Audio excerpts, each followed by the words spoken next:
Hi,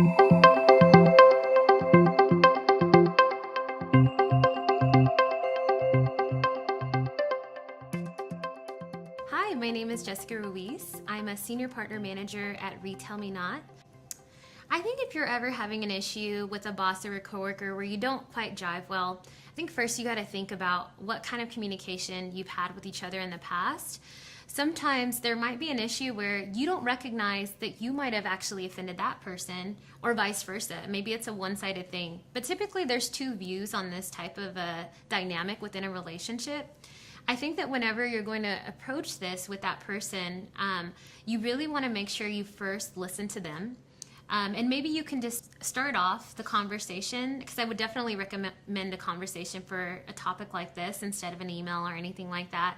I think maybe you can start off with just asking them something along the lines of, hey, I noticed that we might be having some miscommunication, or I've sensed some friction. Are you sensing the same thing? So just asking them a more open-ended question to get a sense for what they're feeling. Maybe they hadn't even realized that they have made you feel that they don't like you, or maybe they really need to tell you that there's something that really bothers them about your working style. I think if you can get it out on the table in a more healthy, communicated way, it's really going to be good for the both of you. But I definitely think when you're going to have a tough conversation like that with somebody, you want to stay open-minded and really listen to what they have to say first. Because I think if you can understand what it is that they're having an issue around, that'll give you a little bit better sense of how you want to approach your follow-up of, hey, well, this is actually how I feel about this. How can we find some kind of compromise?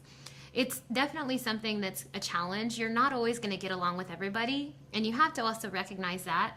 But I think you can always stay respectful with people and recognize that even if you're not best friends, it doesn't mean that you can't work good together and find some kind of compromise so that you can still both get your job done effectively and hopefully mend the relationship if possible.